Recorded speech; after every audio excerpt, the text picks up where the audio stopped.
Yo, what's up everyone? Welcome to States of Matter Part 5. Today we're going to be talking about types of solids. So let's talk about the characteristics of a solid first. Solids are going to have definite mass, volume, and shape. So unlike liquids and gases, those are always going to stay rigid. Those three: mass, volume, and shape. Solids are going to have strong, short intermolecular forces. That's what makes solids so strong compared to the other two phases. Solids are constantly vibrating. So in a liquid, the molecules can move around a little bit. They have a little bit of space. And in a gas, they have a lot of space, so they're always in motion.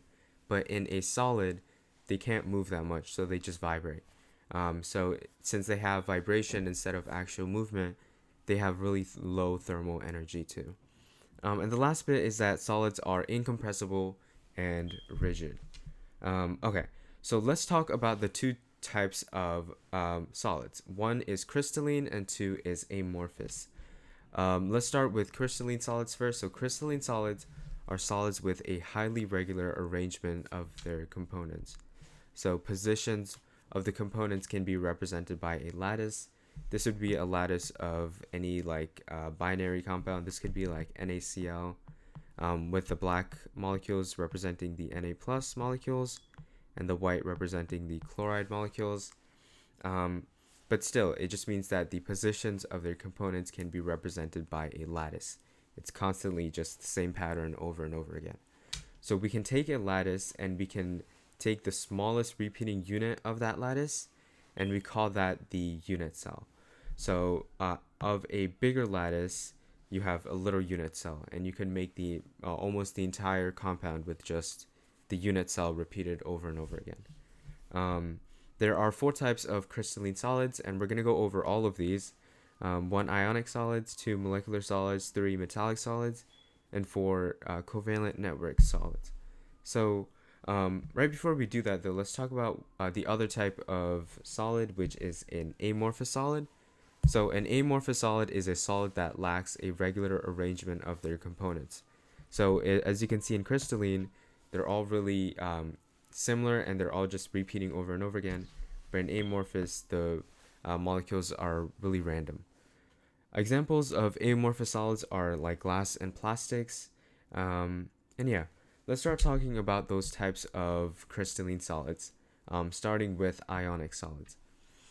Ionic solids are made up of oppositely charged ions that are held together by electrostatic force. Electrostatic force just means a connection between a positive charge and a negative charge. So we're talking about ionic bonds. These would be things like NaCl, sodium chloride, which is Na plus, and chloride minus. Literally any ionic solid.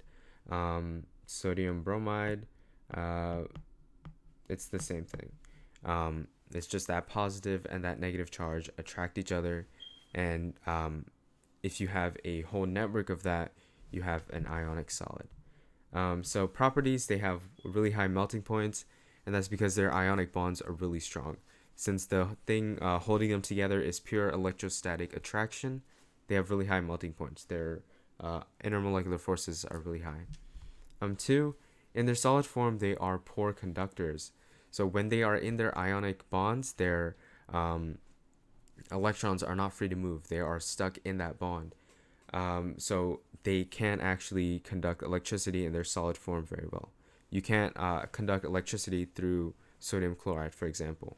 However, if you dissolve them in water, what happens is that that sodium chloride, if you dissolve it in water, the electrons are now the since the atoms have split, their electrons, their valence electrons and stuff are more free to move.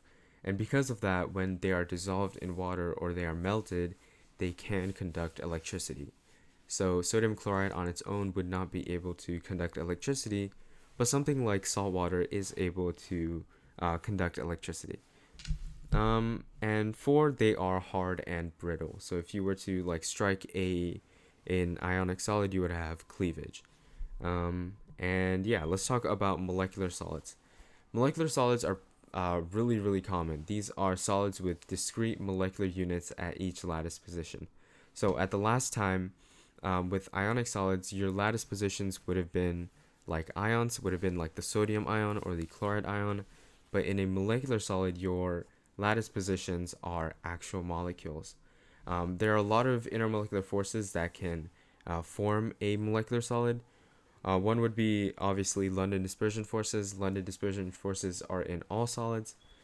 Two, you could have dipole-dipole forces if the solid that you were working with was a dipole, and you could have hydrogen forces depending on if your molecule has hydrogen and one of those three super electronegative atoms: fluorine, oxygen, and nitrogen. Let's talk about their properties. They have low melting points, and this is because although they have three different ways that they can get intermolecular forces, LDFs are pretty weak, dipole-dipoles are not that common, and hydrogen forces are also not that common. So molecular solids tend to be weak, intermolecular forces wise, and because of that, they have low melting points. Two, they are soft and flexible. Same thing, because the reason like they're held together by pretty weak forces. They are poor conductors of electricity. Since we are dealing with molecules, they don't really have electrons that are free to move around. And examples of these would be like carbon dioxide, water, fluorine, chlorine, bromine, iodine. These are all molecular solids. Let's talk about metallic solids. So metallic solids are solids made from metal atoms and are held together by metallic bonds. So what is a metallic bond? A metallic bonding is the sharing of a lot of delocalized valence electrons that move freely through a solid. So in general bonding, the electrons are localized within that bond. And in metallic bonding, we forget about those bonds. Instead, the electron just moves around the entire solid, and the entire solid just becomes a sea of delocalized electrons.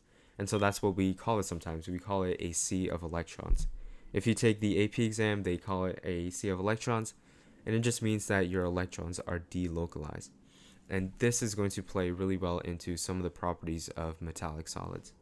So their properties: one, they tend to have high melting points, and that's because they have really strong forces that hold them together. That metallic bonding is really strong, but this can vary.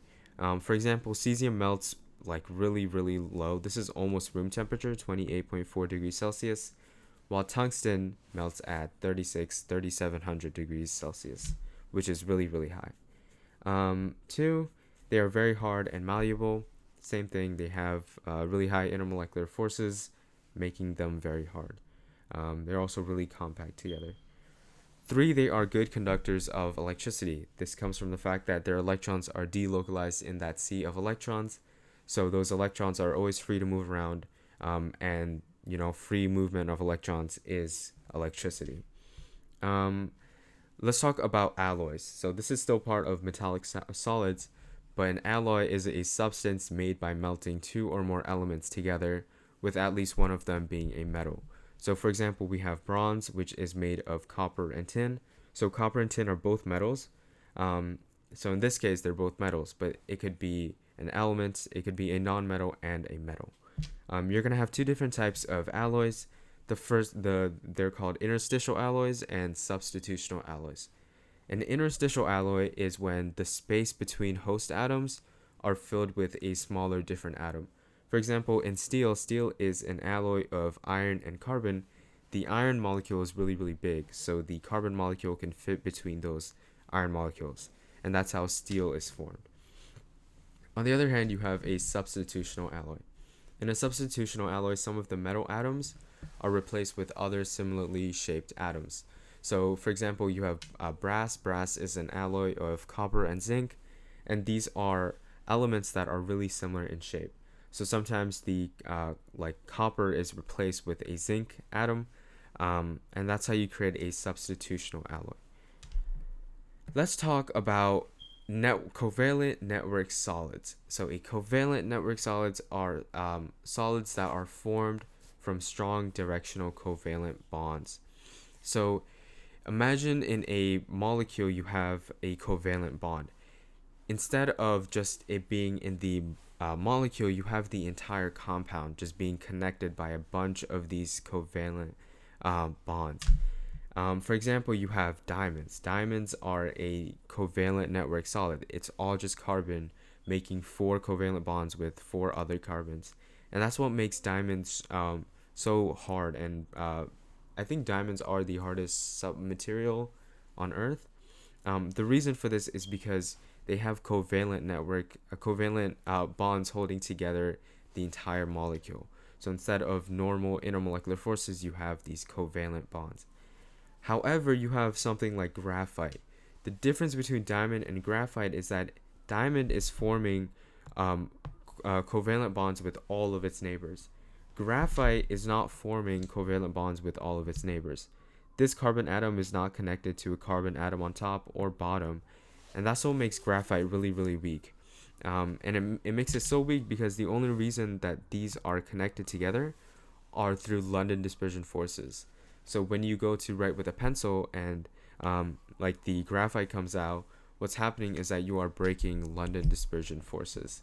If they were instead held together by another two covalent bonds, you would have diamond. It would be really, really hard. Um, their properties, they're really hard. They have high melting points. This all comes from the fact that they have really strong intermolecular forces, which are covalent bonds. Two, they are poor conductors of electricity. Covalent bonds don't really provide much in terms of free electrons. Three, they are insoluble in water, and that's just because they tend to be really big and stuff. And covalent network solids are usually made of carbon and silicon, and there's a specific reason for this. Carbon and silicon can both form four bonds, so you can have a network of these covalent bonds holding them together. And that is it. That is all of the four types of solids. We talked about the two major types of solids. I hope this was helpful. I hope you were able to learn something, and I hope to see you later. Thank you.